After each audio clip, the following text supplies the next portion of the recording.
In the next part of our discussion, we will explore a profoundly important topic: the many ways in which the experience of intimacy actively contributes to your physical and emotional health in the years after 60. A gynecologist's insightful revelation: understanding how often intimacy contributes to health and well-being after 60. How often should older adults really be having sex? Is there some kind of a scientifically determined magic number that can absolutely guarantee a future of happiness, of robust health, or of a profound and lasting connection with a partner? You might be genuinely surprised by what the landscape of modern science actually has to say on this deeply personal and often misunderstood topic. I invite you to stay with me until the very end of this video, because I will be sharing a little known but incredibly powerful fact that could completely and fundamentally reshape how you view the role of intimacy at this beautiful and significant stage of your life. My name is Dr. Lily Stones,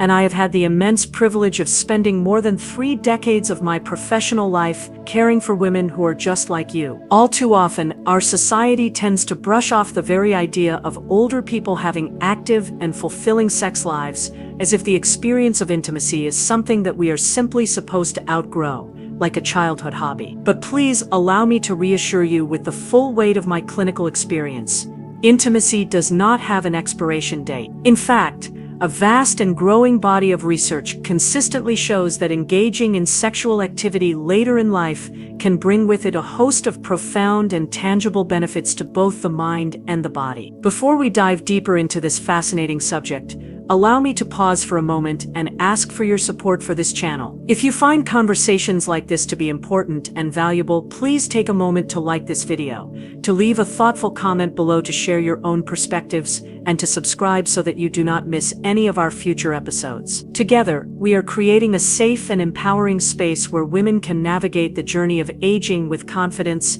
with knowledge, and with unadulterated joy. Now let's have a frank and open conversation about why the experience of intimacy matters so very much as we continue to age. You have probably heard all of the pervasive and damaging myths: you're too old for sex, or it's just not the same anymore. But the reality of the situation is very, very different. A state of sexual well-being in our later years does not in any way diminish our overall health. In a great many and in some surprising ways, it can actually serve to enhance it. Maintaining an active and a fulfilling intimate life can be a powerful support for both your physical and your emotional health. On the physical side of the equation, the act of sex can function a great deal like a session of light to moderate exercise. It is able to increase your heart rate, to promote a healthy and a robust circulation, and to support your overall cardiovascular health. While it certainly will not be a replacement for a brisk and an invigorating walk or a refreshing swim, it absolutely does contribute to the important and the critical task of keeping your heart in an active and in a healthy state.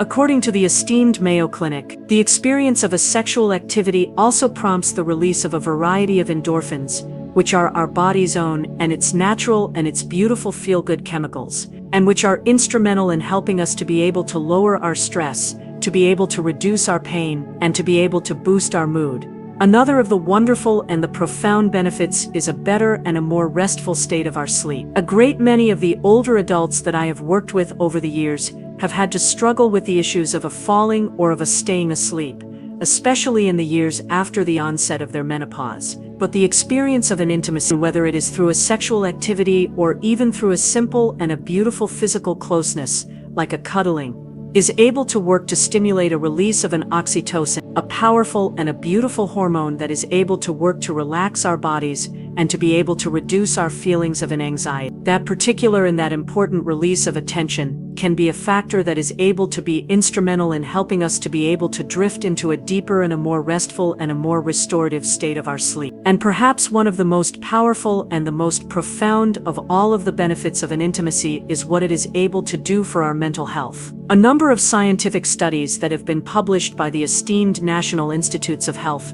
NIH, have been able to conclusively show that older adults who are able to remain so very sexually active will so often be able to report a lower and a more substantial rate of a depression and of an anxiety. The act of our having to feel so very desired and so very connected can be a factor that is able to restore a profound and a beautiful sense of our vitality, as it is able to serve as a powerful and a poignant reminder to all of us that we are not only still alive, but that we are also still so very deeply and so very completely relevant and vibrant. Let us also now talk about the health of our brains. A great deal of scientific research has been able to suggest that a sexual activity is a factor that is able to work to stimulate a variety of areas of our brains that are so very closely and so very directly tied to our memory and to our learning. Some of the scientific studies have even been able to point to a possible and a potential protective and of a beneficial effect against a variety of age-related and of a variety of cognitive declines,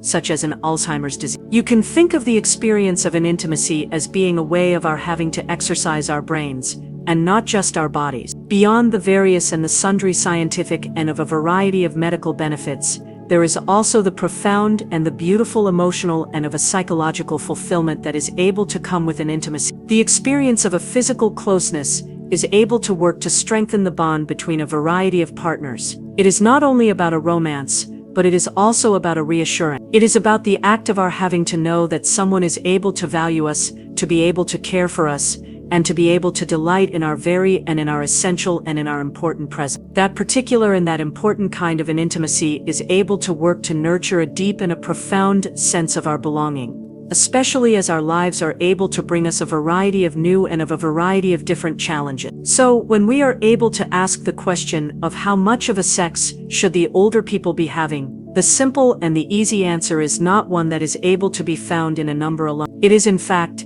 one that is so very deeply and so very completely rooted in a connection, in a joy and in a well-being. And that is what we will now be able to begin to explore all together in the next part of our series together. Now, let us now get to the very heart of the question. You might now be wondering just how much of a sex is able to be considered to be a normal or of a healthy amount as we are able to age. A great many of the people that I have worked with over the years have been able to expect a simple and a concrete answer to this particular and to this important question, of a once a week, of a once a month, or of some other kind of a magic and a universal formula. But here is the profound and the beautiful truth of the matter. There is not one and a single and an individual perfect and a universal number. What is able to matter the most is how connected and how fulfilled you are able to feel with your own and with your personal partner. The frequency of your sexual activity is so very much less important than the quality of your experience. That being said, a variety of scientific research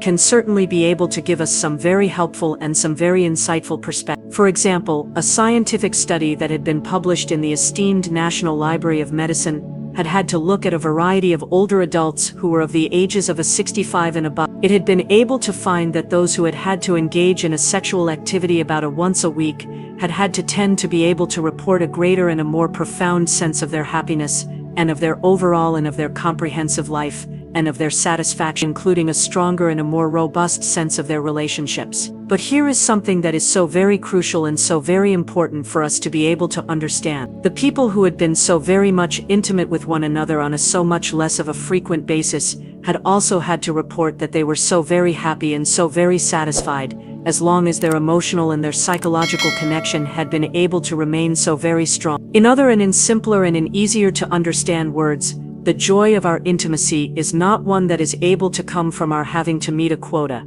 It is in fact one that is able to come from our having to feel so very close, so very wanted and so very understood. For some of the couples that I have worked with over the years, a once a month, and of a single and of an individual intimate and of a beautiful encounter may be able to feel so very perfectly and so very completely fulfilling. And for some of the other couples that I have worked with over the years, a touch and a closeness might be able to happen so much more often, even if it is not always and completely a full and a comprehensive sexual intercourse. As we are able to age, our experience of our intimacy will so often be able to evolve. A great many of the people that I have worked with over the years have been able to describe a shift from their having to focus on a performance to their having to focus on an emotional and a psychological closeness. Without having the pressure to be able to have to prove anything, the experience of our intimacy is able to become so much more about a trust, about a tenderness, and about an enjoying of the moment. This particular and this important mindset is one that can actually and effectively be a factor that is able to deepen our relationships,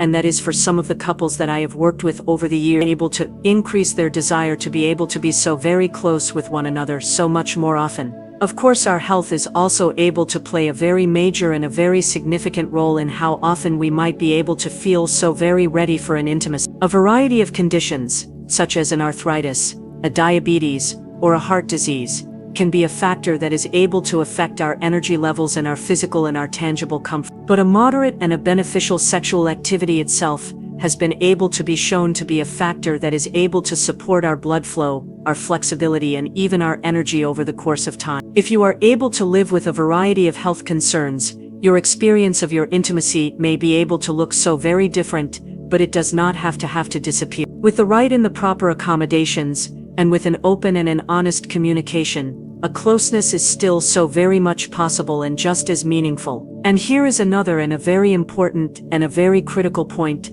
that I am always and completely able to emphasize to my patients. The experience of an intimacy does not only and completely have to mean an intercourse. A gentle and a loving touch, an affectionate and a beautiful kissing, or even just as simple and a beautiful act of our having to lie so very close with one another, can be a factor that is able to provide so many of the very same and of the very exact emotional and of a psychological benefit. These particular and these important moments of a tenderness are able to serve as a powerful and a poignant reminder to all of us that we are so very loved, that we are so very desired, and that we are so very worthy of a closeness, no matter what our frequency of our sex may be. So instead of our having to ask the question of how often should I be having a sex, I would like you to try asking the question of what is able to feel so very right for me and for my partner right now. That particular and that important question is one that is able to respect your own and your personal individuality, your own and your personal health, and the unique and the beautiful stage of a life that you are in. And the simple and the easy answer to that particular and to that important question will be so very much more meaningful than any of the numbers that are on a chart. In the next part of our series together, we will be exploring some of the common and of the widespread of all of the barriers that can be a factor that is able to make an intimacy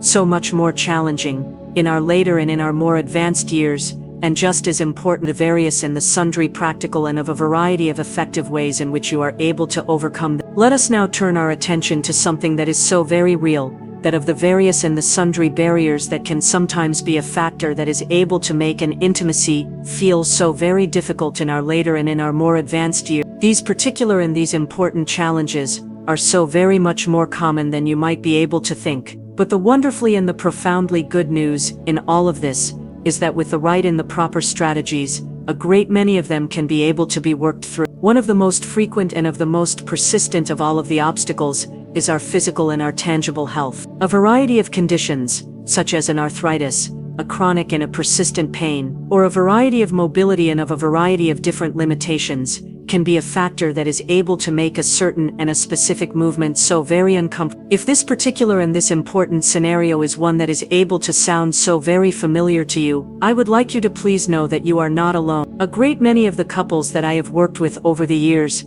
have been able to find that the act of their having to adjust their positions, such as their having to lie so very side by side with one another, or their having to use a variety of pillows for a support, is a factor that is able to make their intimacy so very much more comfortable. What is able to matter the most is not our having to force our bodies into a variety of positions that are able to hurt, but our having to find a variety of ways of being able to remain so very close with one another, while at the same time we are also working to protect our joints and our muscles. Another of the very physical and of the very tangible of all of the changes that a great many of the women that I have worked with over the years are able to experience in the years after the onset of their menopause is a vaginal dryness, a change that can so often and so easily be a factor that is able to make their intimacy so much less enjoyable. This particular and this important change is one that is so very much caused by a lower and a more substantial level of our estrogen, and it is one that is so entirely and so completely natural. Thankfully, a variety of solutions are so very widely and so very universally available to us. A variety of over-the-counter and of a variety of seemingly insignificant lubricants, and of a variety of vaginal and of a variety of natural moisturizers can be a factor that is able to work to restore our comfort. And for some of the women that I have worked with over the years, a variety of prescription and of a variety of professional treatments may also be a factor that is able to help. It is so very important for you to not ever have to hesitate to be able to bring this particular and this important issue up with your doctor. It is a very common and a very widespread issue, with a variety of safe and of a variety of effective options. But our intimacy is not only and completely shaped by our bodies, a variety of emotional and of a variety of mental factors can be a factor that is able to play just as big and just as significant of a role. It is not at all an unusual thing for us to be able to feel so very self-conscious about a variety of aging and of a variety of different body changes, or even about the very fear of our not being able to satisfy our partners. These particular and these important worries can so often be a factor that is able to create a great deal of an anxiety, a feeling that is able to make it so much harder for us to be able to feel so very relaxed and so very present. The most powerful and the most effective of all of the antidotes to this is an open and an honest communication. It is so very important for you to be able to share your feelings with your partner. So much more often than not, you will be able to discover that they are able to value the connection with you so very much more than any of the physical and of the tangible perfection. There is also the very heavy and the very cumbersome weight of our daily and our regular life, a variety of caregiving and of a variety of different responsibilities, of a stress or of a feeling of an isolation, can all be a factor that is able to work to reduce our interest in us. If you are struggling with an ongoing and a persistent state of a sadness, of an anxiety, or of a low and of a substantial motivation, a professional and of a supportive support from a counselor or from a therapist can be a life-changing and a life-altering one. Just as we are able to care for our physical and our tangible health, the act of our having to tend to our mental and our emotional well-being is able to be a factor that is able to keep our intimacy so very much alive and so very much enjoyable. And it is so very important for you to be able to remember that this particular and this important intimacy is not a race, and that it is not a performance. You so deeply and so completely deserve to be able to feel so very desired, so very valued, and so very emotionally and so very psychologically connected, whatever your current and your present circumstances may be, by being able to make some small and some seemingly insignificant adjustments, and by being able to talk so very openly and so very honestly, you are able to rediscover a sense of a closeness that is able to feel so very authentic and so very deeply and so very completely rewarding. In the next part of our series together, we will be exploring the emotional and the psychological side of our intimacy, of why a trust, of a vulnerability, and of an affection are so often able to matter so very much more than a physical and a tangible performance, as we are able to grow so very much older. Now let us now explore something that is so often and so frequently overlooked, but that is so very deeply and so very completely powerful, that of the emotional and the psychological side of our intimacy. For a great many of the older adults that I have worked with over the years, this particular and this important aspect is able to become the most meaningful and the most significant of all of the parts of a sexual and of a beautiful relation. When you were so very much younger, your experience of your intimacy may have been so very much driven by a passion, by a novelty, or by a performance. But as we are able to age, it will so often be able to transform into something that is so much more profound, an anchor of a trust, of a connection, and of a shared and of a beautiful understanding. At this particular and this important stage of your life, you and your partner are able to know each other in a variety of ways that are able to go so very far beyond the physical and the tangible. That particular and that important, deeper and of a more profound knowledge is able to be a factor that is able to make an intimacy so much less about our having to prove ourselves, and so much more about our having to celebrate the bond that we have been able to build all together. An emotional and a psychological intimacy can also be a factor that is able to work to strengthen our self-esteem and our sense of our belonging. The acts of our having to hold our hands, of our having to have a lingering and a beautiful icon, or of our having to simply and completely share a variety of quiet and of a variety of beautiful moments all together before an intimacy, are all acts of a connection that are every and a single and an individual bit as important as a physical and a tangible close. These particular and these important gestures are able to serve as a powerful and a poignant reminder to all of us that we are so very cherished, and that our presence is able to matter so very deeply to someone else. And let us now talk about a desire. The act of our having to feel so very wanted is so very important at every single and at every individual age. A gentle and a loving touch, a kiss, or a tender and a beautiful embrace is able to communicate not only an attraction, but also a reassurance. You are still so very special to me. A number of scientific studies that have been conducted in a variety of older adults have been able to consistently and to universally show that the couples who are able to nurture this particular and this important affection, whether it is through a cuddling, or through a variety of regular and of a variety of consistent expressions of a love, are able to report a stronger and a more robust sense of their relationships, and a greater and a more profound sense of their life, and of their satisfaction. It is also so very essential and so very important for us to be able to understand that an intimacy does not have to look just one in a single and an individual way. Some of the couples that I have worked with over the years may be able to continue to be able to enjoy a traditional and a conventional sexual activity, while some of the others may be able to find a profound and a beautiful fulfillment in a variety of different and of a variety of unique forms of a closeness. What is truly and completely able to matter is that an emotional and a psychological connection is able to stay so very much alive, whether it is through a sexual activity, through a hugging, or through a simply and a completely sharing a meaningful and a beautiful time all together. The various and the sundry benefits to our hearts and to our minds are so very enormous. This particular and this important stage of your life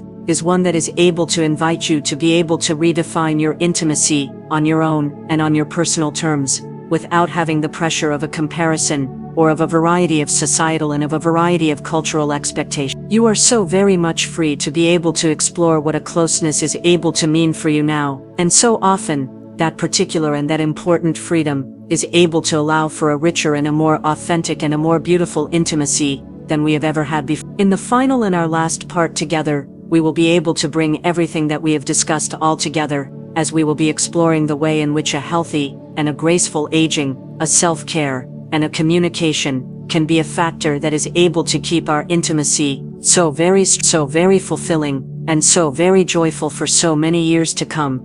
As we now bring this particular and this important conversation all together, let us now talk about what it is that is truly and completely able to sustain an intimacy in our later and in our more advanced life, that of our having to care for ourselves, of our having to communicate so very openly and so very honest, and of our having to embrace the various and the sundry changes that are able to come with our age. A healthy and a graceful aging is the very and the essential and the important foundation. A regular and a consistent physical activity, whether it is a walking, a swimming, a yoga, or a light and a gentle form of a strength training, is able to be a factor that is able to keep our bodies so very flexible, our joints so very mobile, and our energy so much higher. A balanced and a nutritious diet that is so very rich in a variety of fruits, of a variety of vegetables, of a variety of lean and of a variety of healthy proteins, and of a variety of whole and of a variety of nutritious grains, is able to work to support not just our heart health, but also our sexual health as well. And it is so very important for us to not ever have to forget about our mental and our emotional well-being. A variety of practices like a mindfulness meditation, or a simply and a completely doing a variety of activities that are able to bring us a joy, can be a factor that is able to work to lower our stress and to be able to open the door to a deeper and a more profound connection with our partner. A communication is just as vital and just as important. An honest and an open conversation about what it is that is able to feel so very good about what it is that is not, and about what it is that you would like to be able to try, can be a factor that is able to remove the anxiety that can so often and so easily be a factor that is able to build up over the course of time. When both of the partners are able to feel so very heard and so very understood, an intimacy is able to flow so very much more natural. Instead of our having to guess or to worry about a variety of expectations, you are able to build a trust, a factor that is able to make a closeness feel so very safe, so very genuine, and so very joyful. And perhaps most importantly of all, it is so very important for us to be able to embrace our intimacy as it is able to evolve. The process of our aging is able to change our bodies and our rhythms, but those particular and those important changes do not have to mean a decline. They are able to mean a new and an exciting and a beautiful chapter. A great many of the older adults that I have worked with over the years have been able to describe their experience of their intimacy as being so much more satisfying than it has ever been before, because it is so very much rooted in an authenticity, in a patient, in a mutual and a beautiful care, rather than in a performance. Whether you are able to find a fulfillment through a weekly and a regular sex, through an occasional and a sporadic intimacy, or through a tender and a beautiful and a daily and a regular affection, the value of it is able to lie in how meaningful it is able to feel to you and to your partner. So how often should the older people be having a sex? The simple and the easy answer is not about a number. It is about our having to stay so very connected, about our having to communicate so very openly and so very honestly, and about our having to allow our intimacy to be a source of a hell of a joy and of a love, on our own and on our personal terms.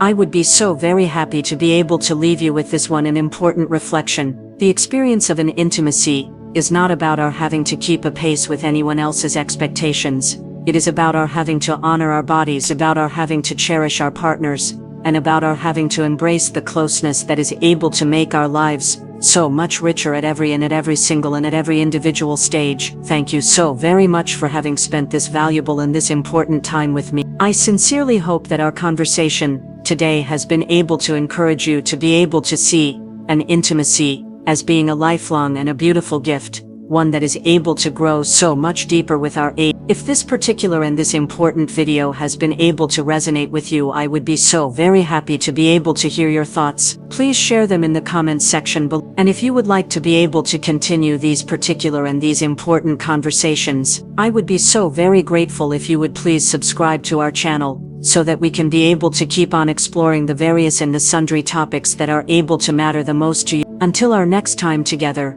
may you be able to feel so very connected, so very cherished, and so very confident in the profound and the beautiful beauty of an intimacy at every single and at every individual